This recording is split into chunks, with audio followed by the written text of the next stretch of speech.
Alors ce soir, on va parler de Double Loop TDD. Oui, voilà, ce soir on vous propose un kata BDD pour pouvoir introduire un concept qui s'appelle le Double Loop TDD. Ok. Du coup, en quoi consiste le Double Loop TDD? Est-ce que tu peux nous expliquer un peu Bien rapidement? sûr, alors le Double Loop TDD, comme le nom l'indique, c'est une double boucle TDD avec une boucle extérieure. Cette boucle, elle concerne les tests d'acceptance, donc les tests BDD. Et à l'intérieur, on va faire plusieurs petites boucles TDD jusqu'à ce qu'on implémente les fonctionnalités qui ont été rajoutées par la boucle extérieure en fait. Ok, très bien. Bah écoute, là, on a un projet de une petite application de gestion de compte bancaire Mhm. qui existe déjà. Donc il y a déjà quelques fonctionnalités. Je te propose qu'on en rajoute une qui est le retrait d'argent. Ok, Ça parfait. marche? Ok. Allons-y. Donc pour ajouter cette première fonctionnalité, ce qu'on va faire, c'est qu'on va prendre notre fichier .feature de Concomber. Donc ici, on a une application Java, on utilise le framework Concomber pour implémenter nos BDD.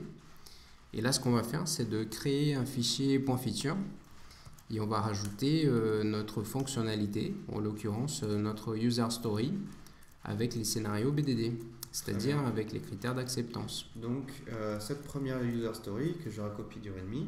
Donc, en gros, ce que je comprends bien, c'est qu'un client actuel de la banque, quand Mhm. il fait un retrait Du depuis son compte. compte, il récupère l'argent du distributeur, par exemple. Exactement, c'est exactement Ok. ça. Alors, Donc là, il y a le titre de la user story. Et puis ici, c'est notre scénario BDD. exactement, c'est Ok. exactement ça. Et donc, si on regarde bien ce qui nous dit notre IDE, on a trois étapes, en fait, trois steps, given, one, then. Les steps given and then ont déjà été implémentés, donc à nous d'implémenter la step one Ok, ça marche. qui concerne le retrait d'argent. Voilà, c'est parti. Donc, on va l'implémenter.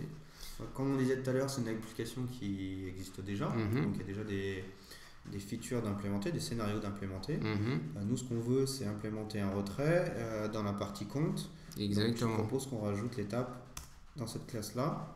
Exactement. Donc, juste pour rappel, les classes qui finissent par step defs, en fait, c'est des classes qu'on appelle les glues. C'est les classes qui vont coller les features BDD au code, en fait, qui existe déjà. Donc, je me suis repositionné juste en dessous du dépôt. Mhm. On aura une structure quasiment identique.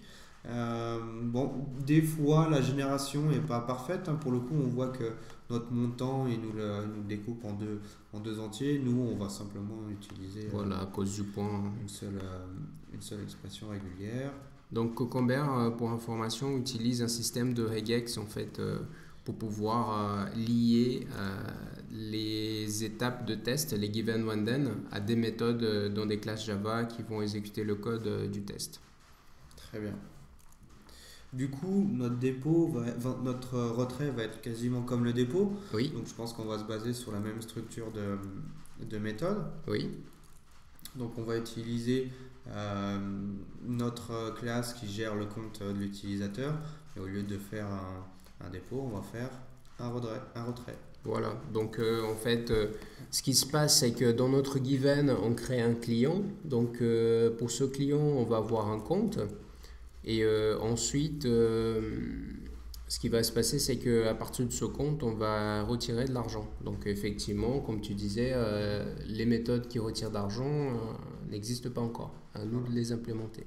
Voilà. Et puis dans le den ici, on teste la balance. Great. Allez, c'est parti. Donc là, on a fait la première boucle. Yes. On a mis en place la première boucle.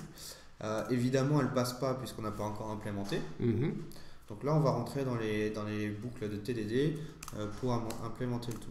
Avant, je te propose quand même de rejouer les tests pour bien prouver que le test il échoue en fait, C'est parti, allez. On que va nous demander à n'avons pas Maven. encore cette fonctionnalité.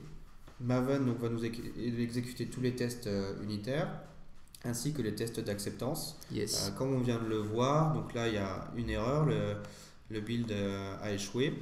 Donc là on a tous nos messages d'erreur. Avec un petit peu de coloration syntaxique, c'est encore mieux. On comprend que notre dernier step dans notre balance, et ben en fait, on a 100 € au lieu d'en avoir 90. puisque je pars d'un compte avec une balance de 100 euros et que je veux retirer 10 euros. Elle est bien cette banque, hein. Elle est pas mal, c'est dommage hein, qu'il n'y ait pas des comme ça. On retire de l'argent et à chaque fois on a plus d'argent. Donc, allez, donc on implémente. Comme tu disais, on va entrer dans les petites boucles TDD pour faire passer ce test. C'est parti. Donc là, nous sommes dans la classe account. Donc je te propose d'aller voir les tests de la classe account. Très bien. Comme ça, on peut rajouter des tests pour implémenter le retrait d'argent. Voici la classe account. Donc on a déjà deux tests, un qui calcule la balance et un autre qui gère le dépôt d'argent. Comme on peut le voir, alors on l'a pas très bien vu, mais on va rentrer un peu plus dans le détail. Ici, on stocke des transactions. On ne stocke pas l'état du compte, mais on stocke toutes les étapes qui ont amené à l'état courant du compte. Ce qui fait qu'à chaque fois qu'on va avoir cet état courant, on a juste à rejouer ces étapes. Exactement. Voilà. Du coup, ici, en fait, c'est un peu comme le dépôt, hein, notre classe, sauf que nous, on fait un retrait. Donc, je propose qu'on fasse le même type de test. Ça serait un retrait. From, et du coup ici, même chose, on va faire un retrait. C'est la méthode qu'on va tester. Exactement. On part d'un compte qui est nul, qui n'a pas d'argent. Vide, ouais. Donc évidemment, on devrait se retrouver avec un solde négatif de moins 10 euros. Donc si j'exécute tous nos tests, je me rends compte que j'ai pas de régression, mais surtout que mon test ne passe pas. Ouais. Donc là, on voit bien qu'on doit retirer de l'argent du compte, mais pour l'instant, ça marche pas. Très bien. Moi je trouve que ça ressemble quand même pas mal à un dépôt, sauf que c'est une valeur négative, hein, donc pour le coup on peut se baser sur la même structure d'opération, d'instruction. Je pense que c'est une bonne idée. Allez. Sauf que là évidemment c'est pas un dépôt mais un retrait. Voilà. Ce n'est pas encore implémenté. Donc on va créer la méthode manquante. Voilà, voici. Voilà. Ok. Alors donc là nous sommes dans la classe transaction. Je te propose, puisqu'on rajoute du comportement dans la classe transaction, je te propose d'aller voir les tests de la classe transaction. Donc là il y a deux tests, notamment un test qui vérifie si le type de transaction est du type deposit. Donc je pense que pour le retrait d'argent ce sera pareil. Je pense qu'il faut dupliquer. Alors juste pour information, on se permet d'avoir deux tests qui échouent en même temps parce qu'on maîtrise ce qu'on est en train de faire en fait. Et il y a deux écoles en TDD. Il y a une école qui dit on doit avoir seulement un test qui échoue à la fois. On est bien conscient, mais pour cet exemple, on prend le risque parce qu'on maîtrise ce qu'on est en train de faire. Donc on se permet d'avoir deux tests qui échouent.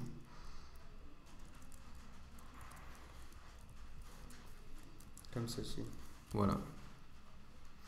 Donc juste un petit typo là, should be withdrawal. Merci. Le sujet, voilà. Et donc le test échoue. Ok, donc allons implémenter. Parfait. Donc on a dit qu'il échouait. Et bien c'est parti. Donc ici on va créer une nouvelle transaction. Yes. Son type, évidemment, on vient de le créer, c'est celui qu'on veut, c'est withdrawal. Et le montant, c'est le montant de la transaction. Voilà. Facile, je mets dessus, rien d'extraordinaire. Tous nos tests passent. Parfait. Du coup, maintenant, on remonte. Exactement. Donc, on était au niveau des tests du compte. Notamment, tester le retrait d'argent. Oui. Alors, message d'erreur différent tout à l'heure. Non, c'est le même message d'erreur, mais pour le coup, on a toujours un problème. Donc là, je viens d'exécuter mon test, on a toujours le même problème, c'est évident. Ce qui se passe, c'est qu'en fait, on ne gère pas le négatif, en fait, on ne gère pas le moins dans la transaction. Du coup, qu'est-ce qu'on fait? On le met. Moi, je vois plusieurs solutions. On pourrait le mettre naïvement ici. Même plus haut dans notre test BDD. Mais du coup, je me dis qu'un retrait, on retire forcément du négatif. Donc moi, je ne le mettrais pas ici, mais plutôt là. Qu'en penses-tu? Je suis d'accord avec toi. Comme ça, c'est simple, c'est clair. Un withdraw, c'est une transaction, c'est un rajout négatif en fait, D'accord. si on veut. Ok, Du donc coup, là, tous nos tests passent. exactement. Donc Tous. là, les tests passent. De cette classe-là. Allons voir les BDD. Oui, parce que moi je pense qu'on a terminé notre double loop TDD. Du coup, je vais vérifier que tout fonctionne. Exactement. Donc si tout est vert, nous venons d'implémenter notre fonctionnalité. Et ben voilà, c'est le cas. Parfait. Bon, bah merci beaucoup Pierre-Jean. Merci Diego, au revoir.